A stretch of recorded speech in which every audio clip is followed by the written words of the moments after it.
رائے طریقت میں، رائے محبت میں، رائے عشق میں، پیار کی راہ میں چلتے ہوئے اگر تمہارے اندر حسد آ گیا، حسد نے تیرا راستہ روکا، حسد نے تیری گردن پکڑ لی، حسد نے تیرا دل میلا کر لیا، حسد نے تیری آنکھوں کا رخ بدل لیا، تو یاد رکھنا کہ یہ تیرا فعل نہیں ہے، یہ تیری عادت نہیں ہے، تیری اس سے نسبت نہیں ہے، تیرا اس سے تعلق نہیں ہے، یہ تیری صفت نہیں، یہ شیطان کی صفت ہے۔ اور اگر حسد تیرے اندر آ گیا تو سمجھ تیری کوئی اندر کیا حسین جذبہ ختم ہو گیا جس بنا پر شیطان نے حسد تیرے اندر ڈال لیا ہے۔ حسد ابلیس کی سب سے بڑی قوت ہے، اور یہی انسان کے اندر حسد ڈال کر بندے کو رائے حق سے دور لے جا کر اپنا ساتھی بنا لیتا ہے۔ حضور نبی اکرم صلی اللہ علیہ وسلم، بابا سے بلند پڑھیے صلی اللہ علیہ وسلم یا نبی اللہ۔ نبی اکرم علیہ السلام نے فرمایا، یہ یاد رکھو کہ حسد اس طرح نیکیاں کھاتا ہے، حسد اس طرح نیکیوں کو کھا جاتا ہے۔ الحسد یاکل الحسنات کما تاکل النار الحطب، جس طرح آگ لکڑی کو کھا کے بھسم کر دیتی ہے، اس طرح حسد نیکیوں کو جلا کے ختم کر دیتا ہے۔ تم نیکیاں کرتے رہو اور حسد نہ چھوڑو، تم نیکیاں کرتے رہو اور حسد نہ چھوڑو، نمازیں پڑھو، طواف کرو، رکوع کرو، سجود کرو، تلاوت کرو، تہجد پڑھو، مگر حسد نہیں چھوڑتے تم، تو گویا یہ نیکی اندر آتی جاتی ہے، حسد کی آگ اس کو کھاتی جاتی ہے۔ تو کیا تیری نیکی اور کیا تیری بندگی اور کیا تیری زندگی؟ اس لیے بہتر ہے کہ استغفار کی کثرت کرو، لا حول کی کثرت کرو۔ جب حسد آئے دوسرے کے متعلق تو توبہ کرو۔ اس کی وجہ یہ ہے کہ جس کے ساتھ حسد کرو گے نقصان تو اس کا نہیں ہوتا، نیکیاں تو تیری ہی، اے حسد کرنے والے نیکیاں تیری برباد ہو رہی ہیں، اور جس کے متعلق تم برا سوچتے ہو اس کا تو برا ہوا ہی نہیں، وہ تو ترقی در ترقی اپنی منزلیں طے کر رہا ہے، لیکن تباہی تو تیری ہو رہی ہے۔ اس لیے وہ فرماتے ہیں یہ شیطانی فعل ہے، شیطانی صفت ہے، اس سے جان چھڑاؤ، لا حول پڑھو، استغفار پڑھو، تیسرا کلمہ پڑھو، یا قدوسوں کی منزل پوری کرو، اور خدا کے حضور سجدہ ریزی کر کے آنسو بہا کے خدا سے عرض کرو کہ میرے دل سے حسد نکال اور اپنے پیار کی جوت جگا دے۔ اس راہ میں جو سب سے مشکل گھاٹی ہے، اس راہ محبت میں،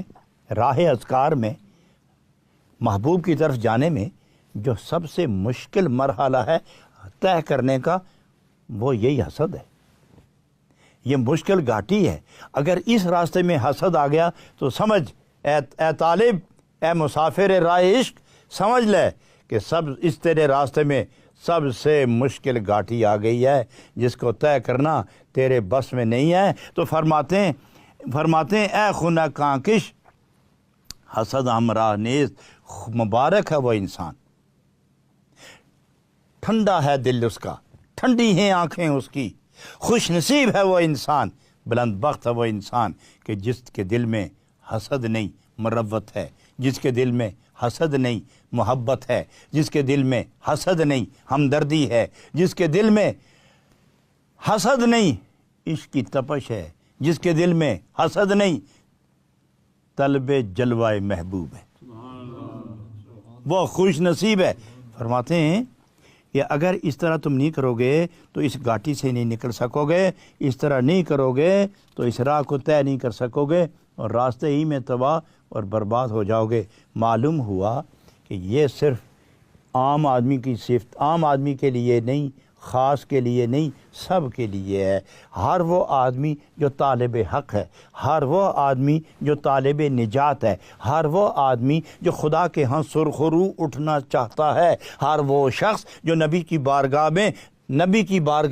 نبی پاک کی نظر پاک میں اپنے آپ کو قبولیت کا درجہ دلانا چاہتا ہے، محبوب کی بارگاہ میں پھول لے جانے کے بجائے انگار لے جانا، یہ بھی کوئی انسانیت ہے۔ کبھی نہیں دیکھا ہم نے کہ کوئی کسی محبوب کے پاس محب گیا تو وہ انگارے لے کے گیا ہو، وہ آگ جلا کے گیا ہو، جب بھی گیا وہ پھولوں کے گلدستے لے کے گیا، وہ گلدستے لے کے گیا، پھولوں کے ہار لے کے گیا ہے، وہ پھول لے کے گیا ہے، وہ آگ کے انگارے لے کے نہیں گیا، وہ محبوب کے رحم و کرم کے نظارے دیکھنے کے لیے انگارے لے کے نہیں گیا، وہ ہار لے کے گیا۔ لہٰذا نیکیاں نہ ہوئیں تو انگارے ہی رہیں گے، چونکہ حسد آگ ہے، حسد آگ ہے اور نیکیاں گلزار ہے۔ تم گلزار چھوڑ کر آگ کے انگارے لے رہے ہو اور پھر اپنے آپ کو کہتے ہو کہ ہم طالب حق بھی ہیں اور رہنمائے ملت بھی ہیں۔ ارے اے صوفی، ارے اے شیخ، ارے اے مولوی، ارے اے قائد، ارے اے مقتدا، ارے اے پیشوا، ارے اے راہبر، ارے اے راہبر،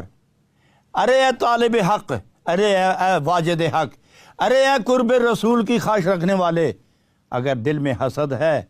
تو توبہ کر کے نکال لے تاکہ تیری امامت میں قوم سلامت اٹھے۔ حسد دل ہی کو جلاتا ہے؟ نہیں، ایسا نہیں ہے۔ آگ جب لگتی ہے نا گھر کو تو گھر کا سارا سامان جلتا ہے۔ جب گھر کو آگ لگتی ہے تو سارا سامان جلتا ہے، فرش جلتا ہے، دیواریں جلتی ہیں، چھت جلتا ہے، صندوق میں رکھا ہوا مال جلتا ہے، درہم و دنانیر جلتے ہیں، پاؤنڈ اور ڈالر جلتے ہیں، ہیرے اور موتی جلتے ہیں، انسان کا لباس جلتا ہے، انسان کی راحت جلتی ہے، انسان کا سکون جلتا ہے، انسان کی طمانینت جلتی ہے، انسان کا مزاج جلتا ہے، انسان کا راج جلتا ہے، انسان کا وہ شوق جو لقائے الہی کے لیے اسے برہم درہم ہونے سے بچا کر سلامتی سے لے کے جانے والا ہے، وہ سب کچھ تباہ ہو جاتا ہے۔ اس لیے کہ طلب دنیا میں وہ اس کا ایک پاؤں دنیا کے اندر ہے، دوسرا پاؤں طلب کی منزل میں ہے، ابھی راستے میں ہے، تو اس کا سامان لٹ جائے تو وہ بے سکون ہو جائے گا۔ نہ خدا ملا، نہ ہی تو خدا ملا اور نہ خدا کا راستہ ملا، نہ محبوب کبریا ملا، زندگی ملی سو ببال جاں بن کے بن گئی۔ اس واسطے بہتر ہے کہ تو آگ کو بجھا، اور حسد آگ ہے اور اس گھر کو آگ سے بچا لے۔ جب حسد دل کے اندر آتا ہے تو یہ مت سوچ کہ صرف دل کو تکلیف ہو رہی ہے، نہیں، تیری آنکھ گئی، تیرا دماغ گیا، تیری روح گئی، تیرا دل گیا، تیرے احساس گئے، تیرا وجدان گیا، تیرا ذوق گیا، تیری محبت گئی، تیری صداقت گئی، تیری دیانت گئی، تیری متانت گئی، تو کچھ بھی نہ رہا، تیرا خاندان ہی جل گیا، سارا تیرا خاندان ہی جل گیا۔ ایک خاندان، باپ، بیٹے، بھائی، بیوی، بچے، اولاد، خالہ کی بیٹی، اس کو تم خاندان سمجھتے ہو۔ صوفیہ فرماتے ہیں دل، دماغ، روح، تن، من، یہ ایک خاندان ہے، یہ ایک خاندان ہے۔ اس خاندان کا جو بڑا ہیڈ ہے، ہیڈ آف دی ڈپارٹمنٹ خاندان کا بڑا دل ہے۔ جب دل ہی جل گیا تو خاندان بھی تباہ ہو گیا، تو سب کچھ گیا۔ تو اس لیے وہ فرماتے ہیں، جانتے نہیں ہو کہ شاہی باز ہو، حسد کی وجہ سے وہ بھی کبائی بن جاتا ہے۔ بادشاہ پال کے رکھتا ہے اس اپنے باز کو، پالتا ہے، کیا کیا غذائیں کھلاتا ہے، لیکن جب اس کے اندر حسد آئے، اس کے اندر یہ بیماری آ جائے تو وہ کبے کی طرح ہو جاتا ہے، اسے اڑنا نہیں آتا، پھر وہ بلندی نہیں دیکھتا، وہ پستی دیکھتا ہے، چونکہ حسد اوپر نہیں جانے دیتا۔ وہ یہ دیکھتا ہے کہ جو عزت میری ہے دوسرا اس پہ نہ آ جائے۔ تو جب تک یہ اپنا آپ نسیان اس پر غالب نہ ہو کہ کیا ہے کیا نہیں، میں کون ہوں اور میں نے کرنا کیا ہے، یہ جب تک اس میں ہو وہ فضاؤں میں پرواز اختیار کرتا ہے، اسے شاہ بازی کا ایک جنون اسے لیے پھرتا ہے۔ لیکن جب وہ حسد سے اپنے جنس کی طرف دیکھنا شروع ہو جائے تو فرماتے ہیں کہ وہ شاہی باز بھی کبا بن جاتا ہے۔ تو اے درویش، اگر تو واقعی درویشی چاہتا ہے تو حسد نکال۔ اگر شاہی باز کبا بن سکتا ہے تو بندر تو نہیں بنے گا، لیکن یہ ہے کہ اپنی منزل سے محروم ہو جائے گا، اور محرومی پر اگر تمہیں صدمہ نہ ہو تو سمجھ تو عقل والا انسان ہی نہیں ہے۔ اگر یہ تیرا جسم حسد کا گھر ہی بن گیا، اگر یہ تیرا جسم حسد کا گھر ہی بن گیا اور تیرا خاندان اسی مصیبت میں گرفتار ہو کے مریض ہو گیا، عقل مریض ہو گئی، زبان مریض ہو گئی، آنکھیں مریض ہو گئیں، دل مریض ہو گیا، روح بیمار ہو گئی، نفس بیمار، نفس تو پہلے باغی تھا تو اس کو اور قوت مل گئی، بے چینی آ گئی، اضطراب آ گیا، ملال آ گیا، دکھ آ گیا، الم آ گیا، غم آ گیا، ہم آ گیا، رنج آ گیا، کیا رہ گیا تیرے پاس؟ اگر واقعی تیرا یہ سارا جسم یہ حسد کا گھر بن گیا، جسد را پاک کرد اللہ نیک، تو خدا کے مقبول بندوں کے پاس جا، ان سے پوچھ کہ تم کس طرح اس مکان پہ اس مرتبے پر فائز ہوئے ہو، میں کس طرح قید ہو گیا ہوں، مجھے بھی چھڑاؤ اس مصیبت سے۔ تو وہ نگاہ عشق سے اندر نگاہ عشق سے جھانکتے ہیں، شیطان نکلتا ہے، حسد ختم ہوتا ہے، حسد کی جگہ محبت و مربت آ جاتی ہے۔ تو اس لیے وہ فرماتے ہیں کہ مرشد کا دامن پکڑو، پیر کا دامن پکڑو۔